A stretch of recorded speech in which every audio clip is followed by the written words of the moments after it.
G'day gamers, welcome back. Today we're going to talk about the Archery Ranger build. I've done talks about strength-based melee rangers and dex-based melee rangers. Today we're going to talk about the Archery Ranger.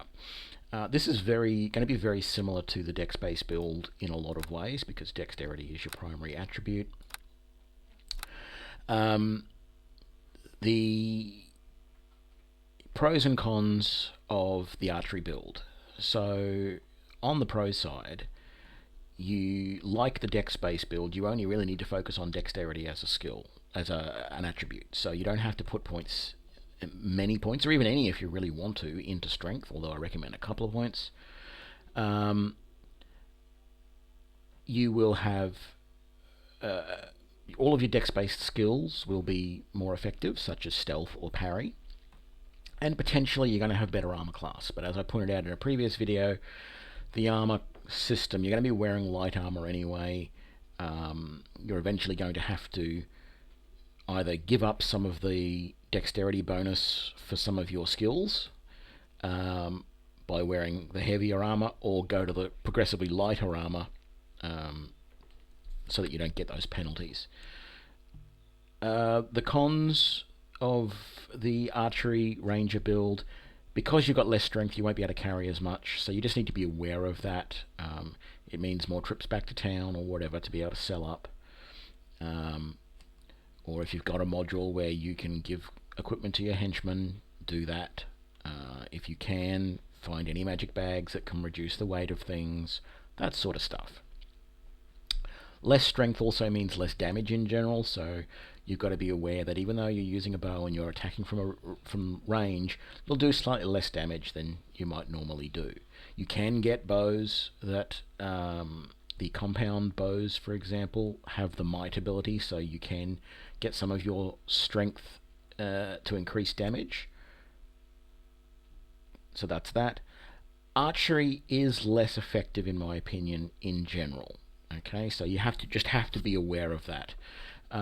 Also, as a ranger, you get no free archery-based feats, which is a little strange because the character in some ways is almost portrayed to be a ranger. The icon for the ranger in the game is a bow.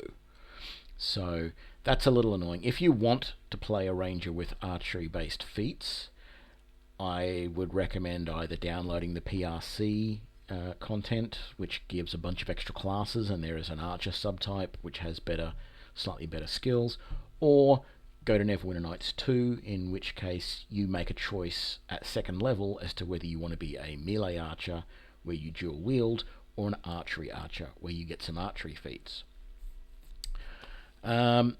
Overall, in Neverwinter Nights 1, there's actually very few archery feats at all. You can specialize in your, so you can focus in your archery weapons, but there's not many useful feats that are focused on archery. So we'll talk about those in a minute. In general, be aware that bows or slings or any other thrown weapons do less damage than crossbows. If you're looking for the most damage per hit, crossbows do the most damage, but you need to be aware that crossbows are slower to fire.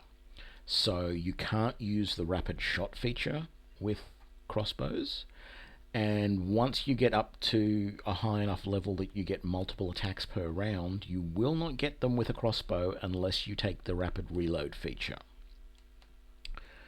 But crossbows do more damage, and they have a higher threat critical range, so they have 19 to 20, whereas the longbow and the short bow have a critical range of 20. Doesn't make sense to me, but that's the way it's set up in the game. So, having said that, we'll go through and do a little bit more work on this build. Again, gender is personal choice. Race, there's only really a couple of races that would work well as an archery ranger. They're very similar to the ones that work well as dex-based melee. Human, of course, because of your extra feat at first level. Having said that, what are you going to use that feat on when there's not many feats that you can take? Elf is the natural good choice because you get extra dex. And Halfling, because they get extra dex, works well as well. The only thing that's a little bit annoying about the Halfling is their good aim feature gives them a bonus to attack rolls with throwing weapons. So they don't get any bonus to bows, but they do with slings or darts or throwing axes, things like that. And again, you've got the disadvantage with the Halfling that they can't use any of these medium-sized or large weapons, and any medium weapons for them are two-handed. They can only use small or tiny. And in fact, as far as missile weapons go, they can't use the longbow, even though I don't think it's actually mentioned here. But they can't. So you really do need to be a little bit aware of that. And the short bow only does 1d6 of damage, so you're going to do less damage in general. I'm going to pick human because that's what I've been doing for the other examples. Portrait, again, doesn't matter. Class, well, we're picking ranger, and look, as I said, we've got the ranger here. It actually has a bow as the class icon, which doesn't really make a lot of sense when there's no special archery feats at all. Alignment, again, purely a matter of personal preference. Abilities. So I'm going to do what I've done previously and sort of go from the bottom up, because these ones down here are generally less important. Again, charisma, dump stat, don't add anything into it. Intelligence, get it to 10 so you don't have a penalty, and leave it at that. Wisdom, I'm going to leave it at 11 to begin with, and we'll see how we go. I might bump that up to 12 depending on if I have any points remaining.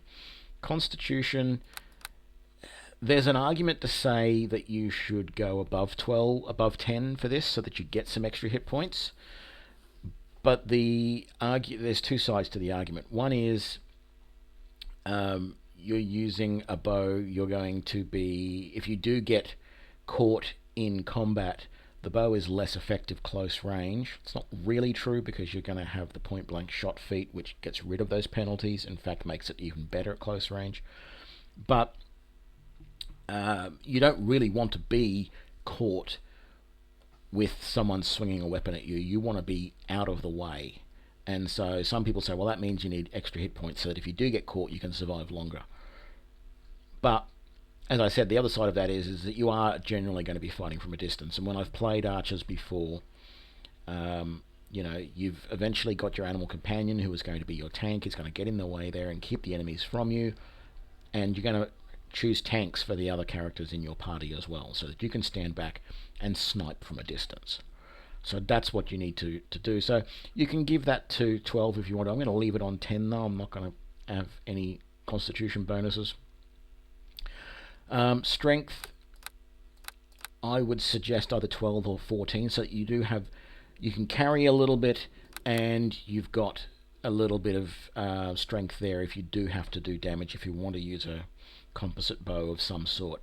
But if you want your dex to be higher, and you've got enough points, you can drop this back and do whatever you like. As a human, I can't go beyond 18 for my dex, so I'm better off going for a strength of 14. If I was to do it, let's just go back and do an Elven build, and you'll see we're very, very similar in pretty much every way. And I'll finish this one as an elf, might as well. No, I won't, because I want the extra feat.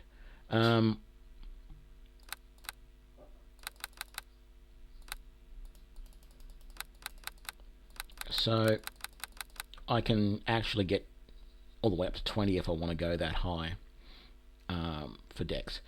There is definitely advantage to doing that. You start off with that much extra dexterity, which means your armor class is a little bit better and you're going to be hitting a lot better. But you are wasting points in a lot of ways, because it costs a lot to get points up once you get that, whether you've noticed or not, whether I've pointed it out or not.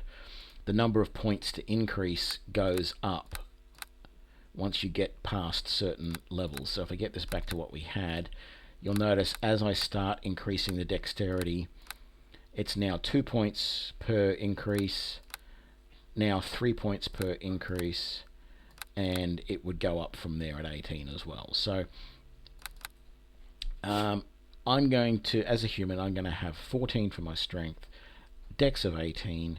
I'm going to leave the constitution alone. I've got an extra point, so that's going to go into wisdom, giving me 12, and that's a good archery ranger stats abilities. Again, with the packages, you can choose the marksman, but it's not really going to do a lot for you. You're always best to configure the packages. I've talked about these in the other videos, so I'm not really going to go too much into it.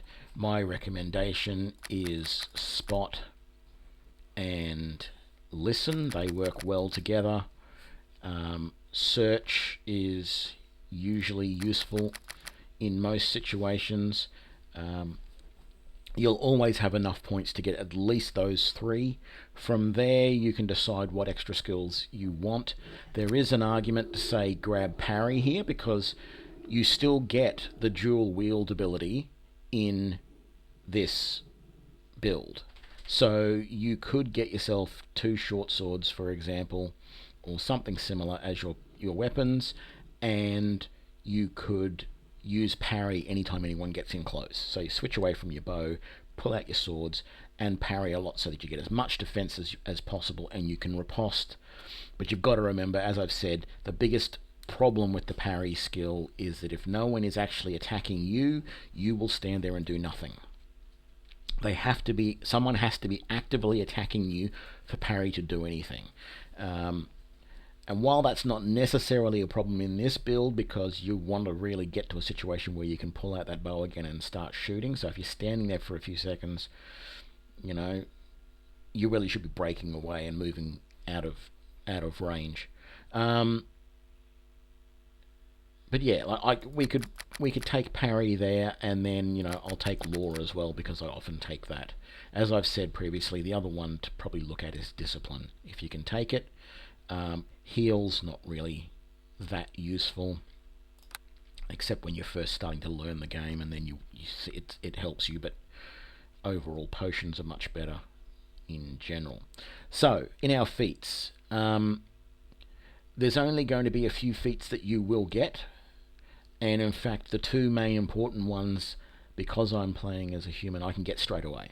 So the first one is point blank shot.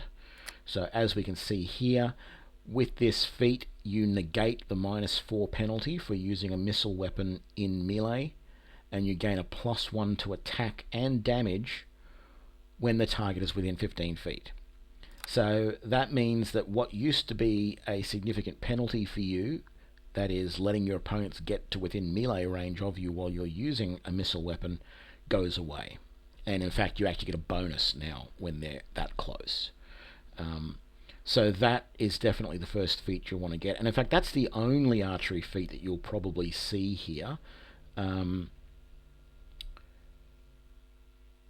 All of the other archery feats basically hang off of this one, and there's not that many of them anyway. So you'll notice the next thing that's popped up is rapid shot.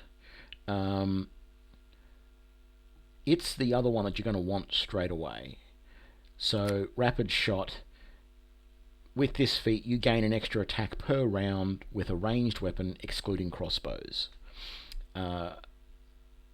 Each attack is made at your highest attack bonus but with a -2 penalty. So it just gives you an extra attack, and for the first few levels where you've only got 1 attack per round, you start to feel like you're dual wielding again, because you can make multiple attacks, and it's the penalty is very similar to the penalty that you have when you're dual wielding anyway. So it feels good from that level, so we'll take that. Going beyond that,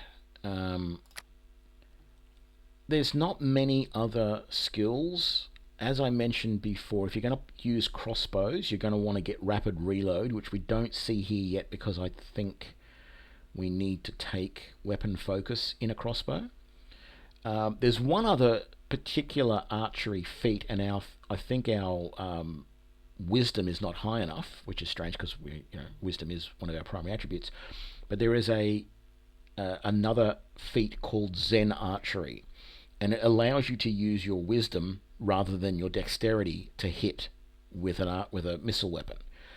It makes absolutely no sense, but it ends up being similar to weapon finesse for melee, but it's that sort of equivalent for archery, and you use your wisdom instead. You're unlikely to have your wisdom higher than your dexterity, so don't bother using that feat.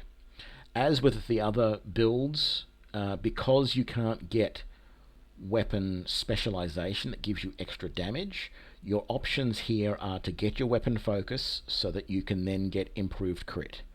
Now, as I said, bows, short bows, long bows, composite bows, they only have a crit chance of on 20, not anything lower than that. So you're going to be at a little bit of a disadvantage, but in general, that's the way I would build that. So I will repick our rapid shot. Your favorite enemies, again, this is all standard stuff from the other playthroughs. It really does depend on what module you're playing as to what is useful. But if I had to, I would, as I said previously, if you're not sure, pick something that is a group of enemies. So, for example, animals is a fairly large group, as is beasts. Now, there's a difference between the two. I couldn't tell you exactly what they are, but there is a difference. Elementals is a group but doesn't have many in it. Fae is a fairly significant group. That's a lot of the weird elven type creatures. Nixies, pixies, sprites, all those little flying things. Plus you've got satyrs and nymphs and all of those sorts of things. Anything you sort of associate with that Fae realm. There's a lot of them. Giants, yeah, there's a few different types of giant, but not many of them in the games, in the modules that I've played. So goblinoids is definitely a good group to pick. Magical beasts, there's a few available. Monstrous humanoids doesn't cover very much. Reptilian humanoids is quite a significant group. And of course undead and vermin are both significant groups. But undead is fairly good. Shape Changers covers all of your werebeasts, if you think you're going to come across them. Realistically, if you're not sure, I would recommend goblinoids, reptilian humanoids, or undead, or maybe animals or beasts. They're the main ones. And then if you know there's some Fae in a module, pick that. From there, once you're in the module and you get a better idea as to what sort of opponents you're on, your next few feats, you can pick that a little better.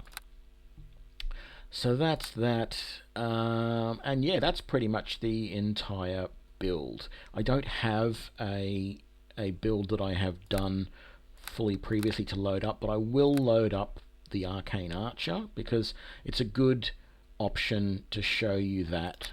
The Arcane Archer is a prestige class that is available, and you have to have a combination of you don't even have to pick a fighter. You've got to have a basic attack bonus of, I think it's 6 or 8 to become an Arcane Archer, and you must have at least one level as a wizard, sorcerer, or bard. So that's what I have done here. I had 6 levels of Ranger, only went to 6 levels purely so that I could get my animal companion, and then 1 level of Wizard. In fact, I took the level of Wizard at 2nd level, and then I started going in Arcane Archer. And Arcane Archer gives you some interesting feats. You get enchanted arrows, so any arrows that you shoot gain an additional +1 bonus. So if you're shooting just normal arrows, they become +1. You also get Imbue Arrow, which allows you to turn an arrow into basically a fireball spell, and you get that once a day, and then as levels go up you can improve that. So currently I've got 3 Imbue Arrows per day that I can use, and that's very useful. You can see here I took improved critical in longbow, so I'll show you the stats on my longbow in a minute. And then you get Seeker Arrow as an Arcane Archer as well, and that's an arrow that always hits once a day. It's not that useful though, I must admit. I really wish they'd done something a little better with that. And those are the main skills you get as an Arcane Archer. There's a couple more that you get later on, but I took those levels. You can see here I've got improved crit for the longbow, so that now gives me 19 to 20, but you do triple damage when you do crit with a longbow. As I've said previously, I don't really understand why the shortened longbow have normally just a 20 crit with 3 times the damage, as opposed to crossbows, which are 19 to 20 normally with their critical, and they do 2 times the damage. To me, the crossbows should be the ones that are doing 3 times the damage, and the normal bows, the short and the long bow, are the ones that are doing 2 times the critical damage with the higher critical range. But that was a decision that was made, and that's the way it is. So that's my build, that's how it works out. It's fairly effective. You do have to play a little bit differently. You want to be playing a animal companion that's a bit of a tank, so I've got the bear here. That's probably the main one that I would recommend. You could also pick the boar as another fairly tanky one, or the direwolf. But just be aware that you want to be back a little bit from your opponents and sniping most of the time, rather than being too close, although you do have point blank shot that doesn't give you any penalties to that. But you don't really want to be hit. As you can see here, I've pumped everything I can into Dex, and I'm taking just Dex-based magical items that really pump that up. And I've got +5 on damage here, because this longbow, I think, has might. Yeah, mighty +2. It allows me to do some extra damage. But yeah, that's how that build works. Love for you to try it out and see what you think for yourself. So keep on gaming, and I'll talk to you next time. Bye.